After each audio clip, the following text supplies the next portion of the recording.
The bright lights hurt Jake Morrison's eyes as he slowly woke up. His head was pounding and his mouth tasted like metal. He tried to move his arms, but something was holding them down. Cold metal straps were wrapped around his wrists and ankles, keeping him stuck to what felt like a metal table. Jake blinked a few times and looked around. The room was weird. Everything was made of some kind of silver metal that seemed to glow with its own light. The walls curved in strange ways that made no sense. There were no windows anywhere. The air smelled like ozone and something else he could not name. "Where the hell am I?" Jake said out loud. His voice echoed in the strange room. That was when he saw them. 3 creatures stood near the far wall watching him. They were nothing, like anything Jake had ever seen before. Each one was about 7 feet tall with shiny black skin that looked like the shell of a giant beetle.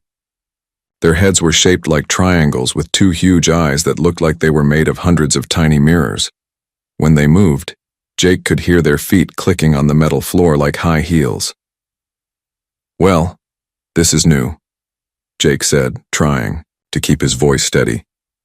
He had worked in mines for 10 years and had seen some weird stuff, but nothing like this. One of the creatures stepped forward. When it spoke, the words seemed to come from everywhere at once, like the room itself was talking. "Human specimen is now conscious," the creature said. Its voice sounded like metal scraping against metal. "Beginning interrogation protocol." "Interrogation?" Jake said. "Look, if this is about those overdue library books, I can explain." The creature tilted its triangular head to one side. "This unit does not understand human humor response. I am Commander Vexthai of the Zephyrian Empire. You have been selected for study." Jake tried to sit up, but the metal straps held him down. "Selected for study? What am I, a lab rat? And what the hell is a Zephyrian?"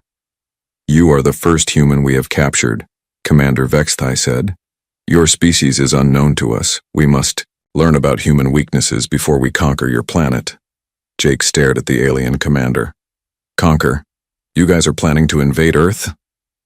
"Invasion plans are already in motion," another creature said as it stepped forward. This one was smaller than the commander but moved with quick, nervous movements. "I am Dr. Clixmore, chief scientist of this vessel. Your species appears primitive, but we must be certain." Jake looked around the room again. He could see more aliens through what looked like a window in one wall. They were all watching him like he was some kind of zoo animal. "Primitive? We put men on the moon 70 years ago. We have nuclear weapons and the internet. How is that primitive?" "Your technology is crude," Commander Vexthai said. "We have conquered 47 different worlds. Each species believed they were advanced until they met us." 47? Jake said. "Damn, you guys have been busy." Dr. Clixmore moved closer to the table. Jake could see that its hands ended in sharp claws that clicked together when it moved. "Tell us about human military strength. How many soldiers does your species have? What weapons do you possess?"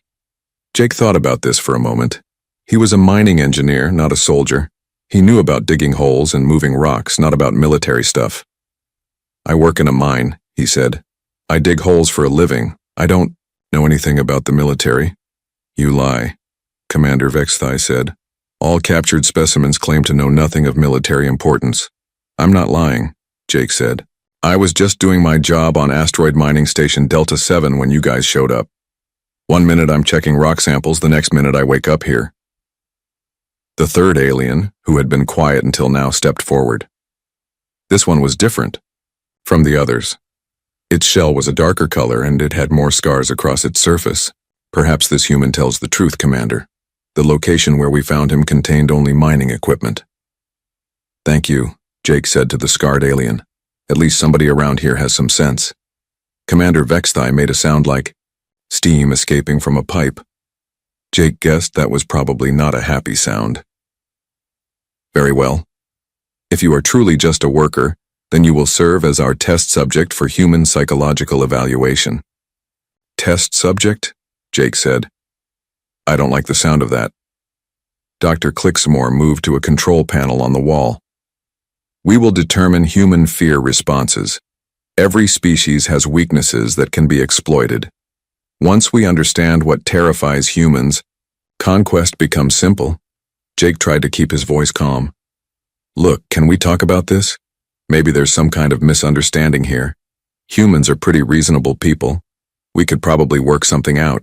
Negotiation is not possible, Commander Vexthai said. The Zephyrian Empire does not make deals with primitive species.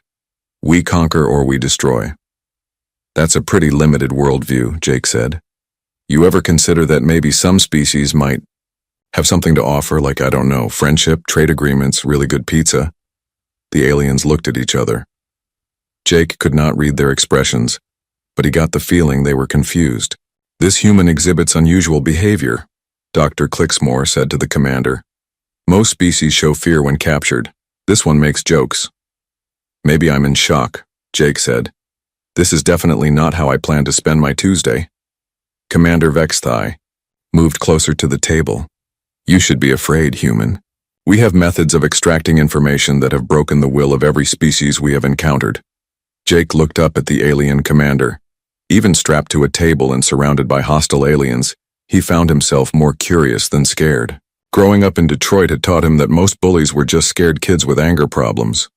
Maybe aliens were not so different. You know what? Jake said. I've had worse Tuesdays. Last month I got trapped in a mine shaft for 6 hours with nothing but stale sandwiches and warm beer. At least you guys have interesting architecture. The aliens exchanged what Jake assumed were confused looks. Dr. Clixmore moved back to the control panel and began pressing buttons with its clawed fingers. Prepare the terror gas, Commander Vexthai ordered. We will see how long this human's humor lasts. Jake closed his eyes and took a deep breath. Whatever was coming next, he figured, he might as well face it head on. After all, how bad could alien terror gas really be? Dr. Clixmore pressed a series of buttons on the control panel. Jake could hear machinery humming to life somewhere above his head. The sound reminded him of the old air conditioning unit in his apartment back in Detroit, the one that wheezed and groaned every summer but somehow kept working. Terror gas is now being prepared, Dr. Clixmore announced. This compound has successfully broken the resistance of 47 different species across the galaxy. Commander Vexthai moved to stand beside Jake's table. The gas contains a mixture of fear-inducing chemicals and pheromones. It will cause your mind to experience overwhelming terror and despair. Most species surrender within minutes of exposure. Jake tried to shrug despite being strapped down. Well, that doesn't sound very pleasant, but I've smelled some pretty bad things in my time. You ever been downwind from a paper mill? That stuff will clear your sinuses for a week. The third alien, the one with the scarred shell, stepped closer. Commander, perhaps we should record this for the archives. The human's reaction may provide valuable data about his species. Agreed, Major Thexcole, Commander Vexthai said. Begin recording. Jake noticed that small devices around the room began to glow with a soft blue light. Great. I'm going to be famous. Mom always said I'd be on TV someday, but I figured it would be for winning the lottery or something.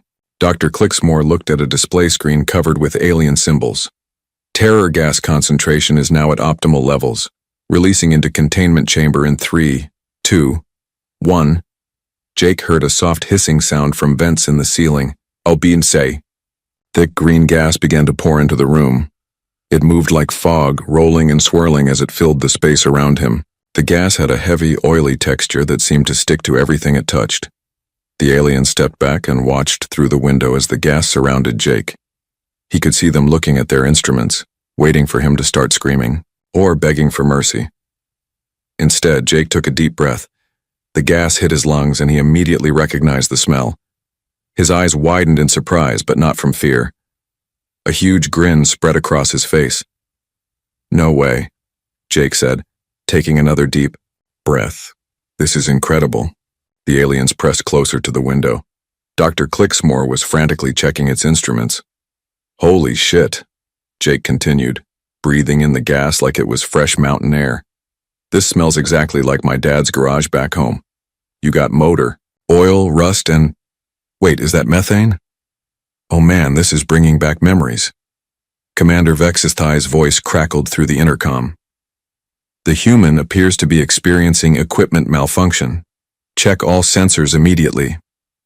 All sensors are functioning normally, Dr. Clixmore reported. But this cannot be correct. The human's stress levels are actually decreasing. Jake closed his eyes and breathed deeply again. This is like being 12 years old again, helping my dad Bill work on our old Chevy every Saturday morning. He'd have that garage filled with exhaust fumes, oil smoke, and whatever chemicals he was using to clean parts. Mom used to yell at us to open the windows, but Dad always said a little. Pollution never hurt anybody. Impossible, Major Thexkol said. The terror gas is designed to trigger primal fear responses in all carbon-based life forms. You know what this reminds me of most? Jake said, settling back on the table like he was relaxing in a comfortable chair. Thursday nights when my mom Linda would make her famous cabbage and bean casserole, the whole house would smell like sulfur and sadness, but damn if it wasn't the best comfort food in Detroit. Dr. Clicksmore increased the gas concentration. The green fog became so thick that Jake could barely see his own hands. Increasing terror. Gas to maximum levels. No known species has ever survived this concentration without complete psychological breakdown. Jake took an even deeper breath and sighed with contentment. Oh, that's the stuff. You just cranked this up to 11, didn't you? Now it really smells like home. This is like that time I helped my brother Danny clean out the old steel mill after it closed down. We spent 3 days breathing in whatever they left behind, and we felt great afterward. Danny always said that Detroit air puts hair on your chest. The aliens were now frantically checking their equipment. Dr. Clicksmore was pressing buttons and shouting at its assistants in their strange language. You guys seem upset, Jake said. Is the gas supposed to do something else? Because from where I'm sitting, this is better than aromatherapy. Commander Vexthai entered the room, wearing what looked like a breathing mask. Human, you should be experiencing terror, panic, and despair. Why are you not afraid? Jake looked at the alien commander with genuine confusion. Afraid of what? This gas? It smells like every weekend of my childhood. My dad worked at Morrison Steel Foundry for 30 years. Every day he came home covered in soot and smelling like chemicals. When I was a kid, I thought that was what fathers were supposed to smell like. This is impossible, Dr. Clicksmore said. The terror gas contains compounds that should cause immediate psychological distress in any sentient being. Look, Jake said, I don't know what you guys are used to, but where I come from, this is just Tuesday. I grew up in Detroit in the 1990s. The air quality was so bad that breathing was basically a daily challenge. My elementary school was built on an old chemical plant site. Half the kids in my class had some kind of respiratory problem, but we just called it character building. Major Thexkol was studying readings on a handheld device. Commander, the human's vital signs indicate he is actually more relaxed than when we began. That's because this stuff is nostalgic, Jake explained. It's like my childhood in a bottle. You want to know what scared me as a kid? Clean air. Every time we went camping up north, I couldn't sleep because it was too quiet and the air didn't have any personality to it. Commander Vexthai removed his breathing mask and stared at Jake. Your species finds our most powerful psychological weapon pleasant? Pleasant, Jake said. This is downright therapeutic. You could bottle this stuff and sell it to homesick Detroiters. Call it Ode to Motor City or something. Dr. Clicksmore was now speaking rapidly to other aliens who had gathered around the window. Jake could not understand their language, but they all sounded very concerned. Tell me about your planet, Commander Vexidai said. What is the air like there? Jake thought for a moment. Well, it depends on where you are. Big cities like Detroit, Los Angeles, or Beijing have really flavorful air. Lots of character. Small towns are pretty boring air-wise, but even the clean places have something going on. Pollen, dust, salt spray from the ocean. Earth keeps things interesting. And humans enjoy this? We don't really think about it, Jake said. It's just life. You adapt to whatever you're born into. My great-grandfather worked in the coal mines. My grandfather worked in the auto plants. My dad worked at the steel mill. Every generation, we just got used to whatever the air was like. Aliens were now having what appeared to be an urgent conference outside the window. Jake could see them waving their arms and pointing at their instruments. Hey, Jake called out. If you guys are done with the gas treatment, you think I could get some water? All this reminiscing is making me thirsty. Commander Vextai looked at Dr. Clicksmore, then back at Jake. For the first time since Jake had been captured, The alien commander seemed uncertain. "Turn off the gas," Commander Vexthai ordered. "We need to contact the High Command immediately." As the green fog began to clear, Jake felt a little disappointed. "Aw, come on. I was just starting to enjoy myself. You guys got any more of that? Maybe in a different flavor?" The aliens filed out of the room, leaving Jake alone with his thoughts and the lingering smell of what they called terror gas, but what he would always remember as the scent of home. Jake had been alone in the strange metal room for what felt like hours. The aliens had left him strapped to the table while they went off to have their urgent meeting. He could hear muffled voices through the walls, but he could not understand what they were saying. It sounded like they were arguing about something. The door finally opened with a soft whoosh sound. Commander Vexthai entered, followed by Dr. Clixmore and several other aliens Jake had not seen before. One of them was much larger than the others, with elaborate markings carved into its shell. "Human," Commander Vexthai said. "I have contacted our High Command about your unusual reaction to our terror gas." "Let me guess," Jake said. "They told you to try harder?" The large alien stepped forward. When it spoke, its voice was deeper and more commanding than the others. "I am General Korthvex of the Zephyrian Warfleet. I have conquered more worlds than you have years in your short life, human. Your resistance to our methods is interesting." Jake looked up at the general. "Nice to meet you, General. I'm Jake Morrison from Detroit. I fix broken mining equipment for a living." "Yes," General Korthvex said. "We have learned about your profession. Tell me, human Jake Morrison, what is this Detroit place you speak of?" "Detroit?" Jake said. "It's a city in Michigan. Well, it used to be a bigger city. These days it's kind of rough around the edges, but it's home." Dr. Clixmore was taking notes on a device that looked like a glowing tablet. "Describe the environmental conditions of this Detroit." Jake thought about how to explain his hometown to aliens. "Well, it's built around the car industry, or it was anyway. Lots of factories, steel mills, chemical plants. The Detroit River runs right through it, and let's just say it's seen better days. The air has character, like I said before." "Character?" General Korthvex asked. "You know, personality. It's got substance to it. You can taste it when you breathe. Metallic, oily, with hints of whatever the wind brings in from the industrial district." The aliens exchanged looks. Major Thexkol spoke up. "Human, are you saying that your species intentionally lives in poisoned environments?" Jake laughed. "Poisoned? That's a strong word. Look, humans have been living in cities for thousands of years. We burn things for energy. We make things in factories. We drive cars around. It all adds up, but we adapt." "Adapt?" Dr. Clixmore said. "How?" "Our bodies get used to it," Jake explained. "My dad Bill worked in that steel foundry for 30 years. Every day he breathed in metal dust, chemical fumes, and whatever else was floating around. But he was strong as an ox until the day he retired. Same with my mom Linda. She worked as a safety inspector at a chemical plant. She could walk into any factory and tell you exactly what was being made just by smelling the air."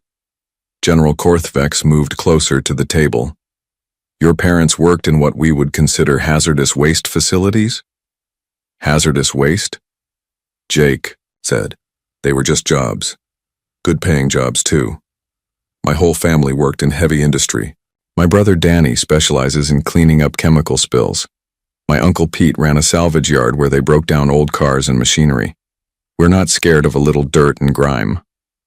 Dr. Clixmore was frantically taking notes. "This is remarkable. The human describes multi-generational exposure to industrial toxins as normal behavior." "Because it is normal," Jake said. "At least where I come from. You go to work, you do your job, you come home. Sometimes the job involves chemicals or dangerous machinery. Sometimes you work underground or in tight spaces. You just deal with it. But surely your species has safety protocols," Major Thexkol said. "Protective equipment, air filtration systems?" Jake nodded. "Oh sure, we have safety gear. Hard hats, steel-toed boots, respirators when things get really bad. But you can't wear a gas mask every day of your life. You'd go crazy. So you learn to live with whatever's in the air." General Korthvex was studying Jake like he was a puzzle to be solved. "Human, I need you to understand something. The terror gas we used on you contains compounds that have caused complete psychological breakdown in every other species we have encountered. Beings who breathe it experience overwhelming fear, panic attacks, and mental collapse. Huh, Jake said. That's weird. Are you sure you mixed it right? The mixture is precisely calibrated, Dr. Clicksmore said. We have used this formula successfully for over 200 years. Jake shrugged as much as the straps would allow. Maybe it's just me.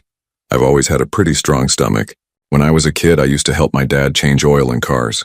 You know how messy that gets? Oil everywhere, exhaust to breathe, rust particles in the air. But I loved spending time with him in that garage. You loved it? General Korthvek said. Best times of my childhood, Jake said with a smile. Saturday mornings, just me and Dad working on some broken-down car. He'd teach me about engines while we breathed in whatever came out of the tailpipe. He used to say that a little carbon monoxide never hurt anybody as long as you didn't overdo it. The aliens were now whispering urgently among themselves. Jake caught a few words that sounded like impossible and species adaptation, but most of their conversation was in their own language. Human, General Korthvek said finally. Describe your planet's atmosphere. Earth's atmosphere, Jake said. It's mostly nitrogen and oxygen with some other stuff mixed in. Carbon dioxide, water vapor, and whatever else we've been pumping into it for the last couple hundred years. And this is breathable for your species? Well, yeah, Jake said. We evolved here. It's our air. Some places are cleaner than others, but you adapt to wherever you live. People in the mountains breathe thin air. People in the desert breathe dry air. People in cities breathe thick air. Your lungs just get used to it. Dr. Clicksmore was now consulting with several other scientists who had entered the room. They were all looking at data on their devices and shaking their heads. Human Jake Morrison, General Korthvek said, I am beginning to suspect that your species may be more resilient than we initially calculated. Resilient? Jake said. I guess so. We're pretty tough to kill. You have to be living on Earth. Between the weather, the pollution, the diseases, and all the ways we've found to accidentally poison ourselves, you either adapt or you don't make it. What do you mean by poison yourselves? Major Thexacol asked. Jake laughed. Where do I start? We put lead in our gasoline for decades. We used asbestos in our buildings. We dumped chemicals in our rivers. We built cities on top of old garbage dumps. We eat food with preservatives that would probably kill smaller animals, but we keep going. Your species intentionally contaminates its own environment? Dr. Clicksmore asked in horror. Not intentionally, Jake said. It's just side effects of progress. You want to make cars? You need steel. You want steel? You need foundries. You want foundries? You get pollution. You want electricity? You burn coal or split atoms. Everything has a cost. General Korthvek turned to his subordinates. Contact Dr. Zorthak immediately. If this human is representative of his species, we may need to completely revise our invasion strategy. Who's Dr. Zorthak? Jake asked. Our most advanced specialist in psychological warfare, General Korthvek said. If terror gas does not affect humans, we must find what does. Jake settled back on the table. Good luck with that, General. But I should probably warn you, humans are pretty hard to scare. We've been scaring ourselves for thousands of years. Wars, plagues, natural disasters, horror movies. We kind of enjoy being frightened as long as we know we're going to survive. The aliens filed out of the room again, leaving Jake alone with his thoughts. He wondered what this Dr. Zorthak would try next. Whatever it was, he figured it probably would not be any worse than the time he got trapped in a collapsed mine shaft with nothing but stale energy bars and his own thoughts for company. After all, how scary could alien psychology really be? Jake woke up to the sound of new voices in the hallway. He had managed to doze off despite being strapped to the metal table. Growing up in Detroit had taught him to sleep anywhere, even with the sound of traffic, construction, and his neighbors. Loud music. A quiet alien spaceship was actually pretty peaceful by comparison. The door opened and Commander Vexthai entered with someone Jake had not seen before. This new alien was different from the others. Its shell was a deep purple color instead of black, and it moved with smooth, careful steps. Strange symbols were carved into its forehead, and its eyes seemed to glow with a soft blue light. "Human, Jake Morrison," Commander Vexthai said. "This is Dr. Zorthak, our leading expert in psychological warfare and mental manipulation." Dr. Zorthak stepped closer to the table. When it spoke, its voice was softer than the other aliens, almost hypnotic. "Greetings, human. I have traveled far to meet you. Your resistance to our terror gas has caused quite a stir among our scientists." "Nice. To meet you too, Doc," Jake said. "I hear you're the expert on scaring people. That must be an interesting job." "Indeed it is," Dr. Zorthak said. "I have studied the fears and nightmares of 47 different species. Each one has specific triggers that cause overwhelming terror. I have never failed to break a subject's resistance." Jake looked up at the alien doctor. "Well, there's a first time for everything, I guess. What's your plan? More gas, loud noises? Are you going to make me watch reality TV?" Dr. Zorthak made a sound that might have been laughter. "Nothing so crude, human.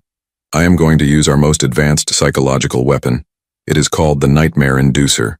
It scans your brain patterns and creates vivid hallucinations based on your deepest fears and worst memories." "Hallucinations?" Jake said. "Like VR? That actually sounds kind of cool. I never tried virtual reality before." "This is not entertainment," Dr. Zorthak said seriously. "The Nightmare Inducer forces you to experience your most terrifying memories over and over. It finds the moments in your life that caused you the most pain, fear, and suffering, then makes you live through them again until your mind breaks." Jake thought about this for a moment. "Huh, so it's like therapy but backwards?" Dr. Zorthak tilted its head. "I do not understand." "Well, in therapy you talk about your bad memories to get over them. Sounds like your machine makes you face them head on. Might actually be helpful in a weird way." Dr. Zorthak looked at Commander Vexthai with confusion. "This human's responses are unlike anything I have encountered. Most species become terrified just hearing about the Nightmare Inducer." "Tell me about it," Commander Vexthai said. "He thought our terror gas smelled like home." "Fascinating," Dr. Zorthak said, moving to a large device that had been wheeled into the room. It looked like a metal helmet connected to a bunch of wires and blinking lights. "Well, let us see how you react to experiencing your actual nightmares." Jake watched as the aliens positioned the helmet-like device over his head. "Just out of curiosity, what's the worst reaction you've ever seen to this thing?" "A warrior from the planet Krelthon," Dr. Zorthak said proudly. "He was considered the bravest fighter in his sector. The Nightmare Inducer showed him memories of failing to protect his family. He was reduced to a catatonic state within minutes." "That's rough," Jake said. "Poor guy. What happened to his family?" "They were killed in a factory accident when he was a child," Dr. Zorthak explained. "The machine forced him to relive that moment of helplessness over and over." Jake felt genuinely sad for the alien warrior. That's terrible. No wonder he couldn't handle it. Losing family is about the worst thing that can happen to anyone. Dr. Zorthak paused in adjusting the machine. "You feel sympathy for one of our former prisoners?" "Of course," Jake said. "He was just a kid who lost his family. That's awful no matter what planet you're from. I can't imagine going through something like that." The aliens exchanged glances. Dr. Zorthak seemed puzzled by Jake's reaction. "Well," Dr. Zorthak said, "perhaps your own nightmares will be more educational. Initiating brain scan now." Jake felt a strange tingling sensation in his head as the machine began to work. Lights flashed on the device and he could hear electronic humming and beeping sounds. "Scan complete," Dr. Zorthak announced. "Now accessing subject's traumatic memories and fear responses. Beginning nightmare sequence." The world around Jake suddenly changed. He was no longer on the alien ship. Instead, he found himself standing in a familiar place that made him smile. He was 12 years old again, standing in the basement of an old abandoned building with his Uncle Pete. The air was thick with dust and he could see particles floating in the dim light coming through dirty windows. The smell of old concrete, rust, and something chemical filled his nostrils. "Jake, come over here and help me with this," Uncle Pete called out. He was wearing his usual work clothes, old jeans and a t-shirt that had seen better days. We got to clean all this asbestos out of here before we can start renovations. Young Jake walked over to his uncle, stepping carefully around piles of debris and old machinery. Uncle Pete, shouldn't we be wearing masks or something? Uncle Pete laughed. Masks are for city folks, kid. A little dust never hurt anybody. Besides, this builds character. You want to be tough like your old man, don't you? This is great, Jake said out loud, forgetting for a moment that he was supposed to be experiencing a nightmare. I haven't thought about this day in years, Dr. Zorthak's voice echoed around him.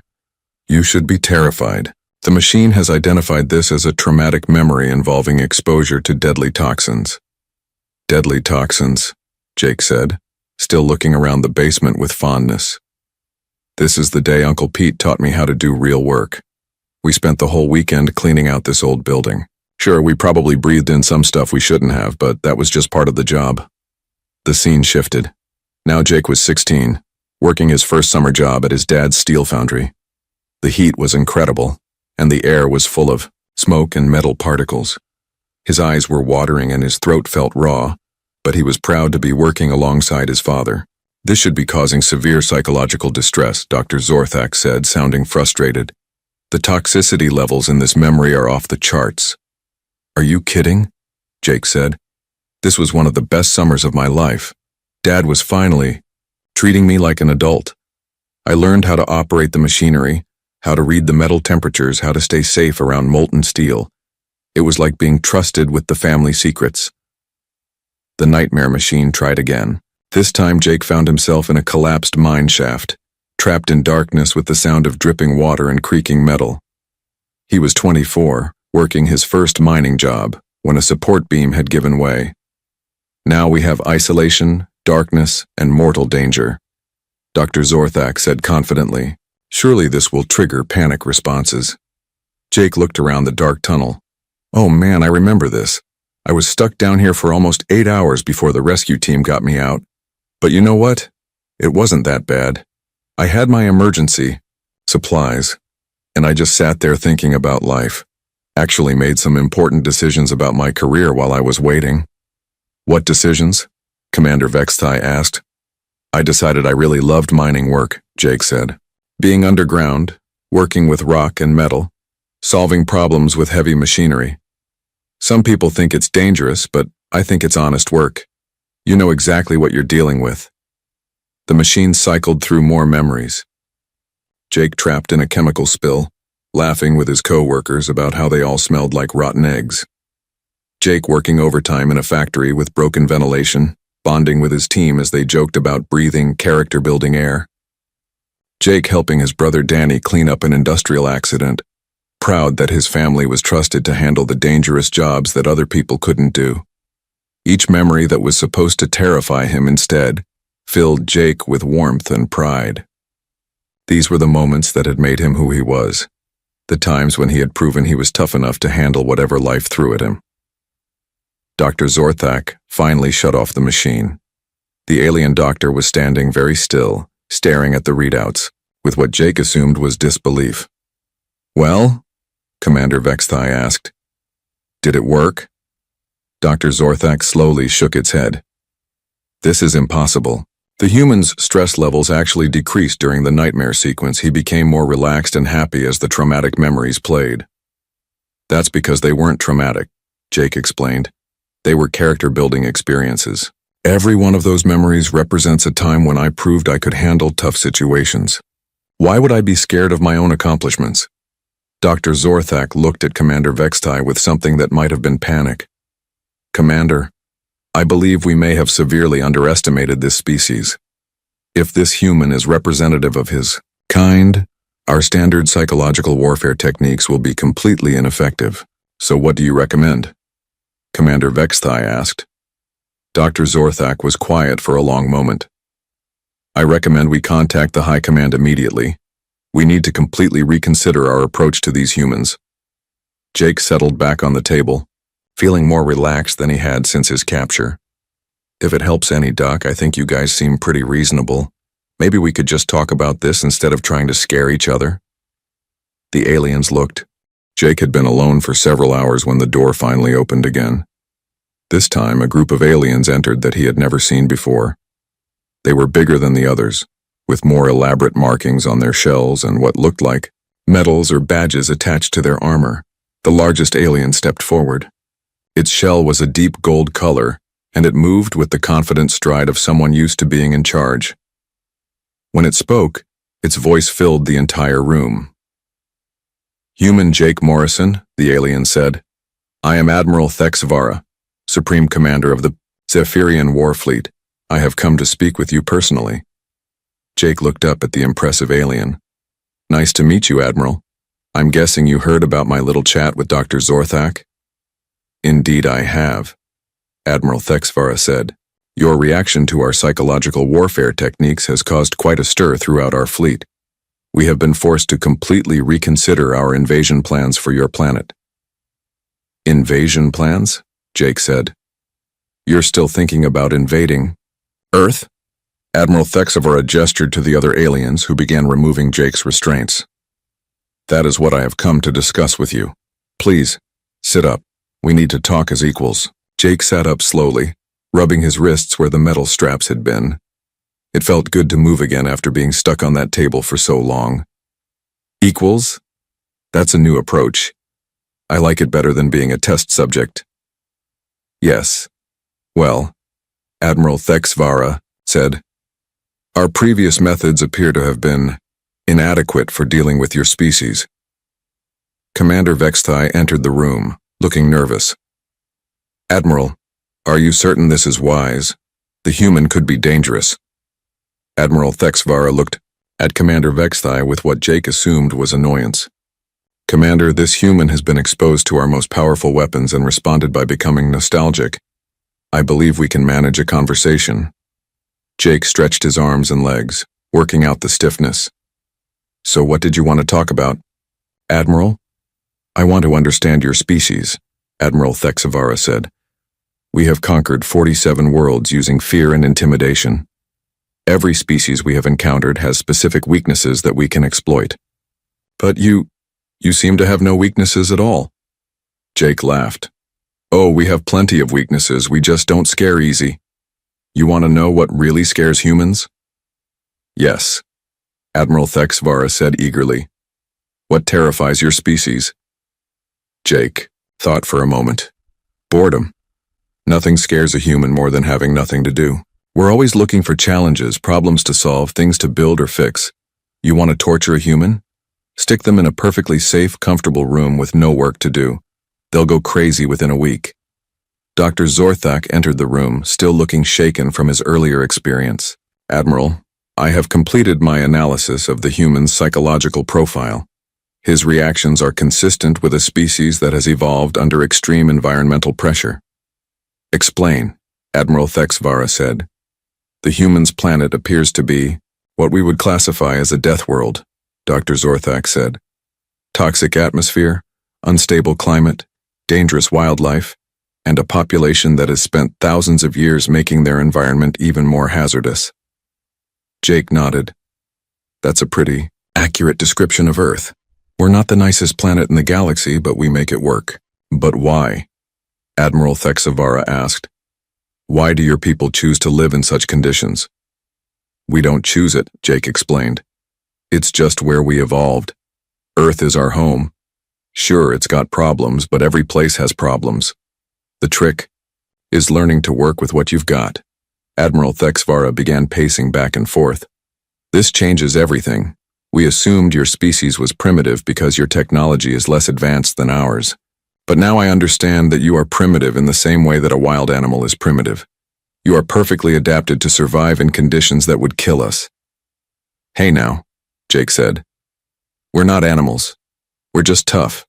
There's a difference." "Of course," Admiral Thexvara said quickly. "I meant no offense. What I mean is that your species has evolved strengths that we did not anticipate." Commander Vexthai spoke up. "Admiral, what are your orders regarding the invasion?" Admiral Thexvara stopped pacing and looked at Jake. "That depends on what Mr. Morrison can tell us about human military capabilities. We need to know what we would be facing if we proceeded with our original plans." Jake thought about this carefully. "Well, I'm not a military guy, but I can tell you this. Humans don't like being pushed around. And we're really good at breaking things when we get angry. You might win a war against us, but it would cost you a lot more than you're expecting. Elaborate, Admiral Thexvara said. Humans have been fighting each other for thousands of years, Jake said. We've gotten pretty good at it. We have weapons that can level entire cities. We have soldiers who consider it an honor to die for their country. And we have a really bad habit of never giving up, even when we're losing. Dr. Zorthak was taking notes. The human exhibits no fear when discussing warfare with a superior military force. That's because war doesn't scare us, Jake said. It's just another problem to solve. Humans are really good at solving problems, especially when our survival depends on it. Admiral Thexavara sat down across from Jake. Mr. Morrison, let me ask you a direct question. If we were to invade your planet, what would happen? Jake leaned back and thought about it. Honestly, you'd probably win the first battles. You've got better technology, and you caught us by surprise. But humans are stubborn. We'd figure out how to fight back. We'd learn from our mistakes. And we'd keep fighting until either we won or there was nothing left to fight for. Even if the cost was enormous? Especially if the cost was enormous, Jake said. That's when humans are at their best. When everything looks hopeless and we're backed into a corner, that's when we do our most creative thinking. Admiral Thexavara was quiet for a long moment. Mr. Morrison, what would it take for our species to coexist peacefully? Jake brightened up. Now, that's a much better question. Humans are actually pretty friendly when you get to know us. We like making friends, trading goods, sharing knowledge. We just don't like being conquered. What do you propose? Well, Jake said, you could try asking nicely instead of invading. Humans respond really well to politeness and respect. Show up with gifts instead of weapons. Offer to trade technology instead of demanding surrender. You might be surprised how reasonable we can be. Admiral Thexvara looked at her officers. Commander Vexthai, send a message to the High Command. Tell them we are suspending invasion plans pending further negotiations. Admiral? Commander Vexthai said in surprise. A species that treats our ultimate weapons as aromatherapy is not one we want to fight, Admiral Thexvara said. Mr. Morrison, would you be willing to serve as an ambassador between our species? Jake grinned. I'd be honored, Admiral, but I should probably warn you. I'm just a mining engineer. I don't know much about diplomacy. After what we have observed, Admiral Thexvara said, I believe you understand diplomacy better than most of our trained negotiators. Jake stood up and extended his hand. Well then, Admiral, let's make history. I'm Jake Morrison, Earth's first ambassador to the Zephyrian Empire. Admiral Thexavara looked at Jake's outstretched hand, then carefully reached out with her own clawed appendage. I am Admiral Thexvara, and I believe this is the beginning of a very interesting friendship. As they shook hands, Jake couldn't help but smile. Wait until you meet the rest of humanity, Admiral. If you think I'm tough, you should see what my mom can do with a wooden spoon and a bad attitude. The aliens looked at each other with what Jake was learning to recognize as concern, mixed with curiosity. He had a feeling that introducing the Zephyrians to Earth was going to be quite an adventure. But then again, Jake Morrison had never backed down from a challenge in his life, and he wasn't about to start now.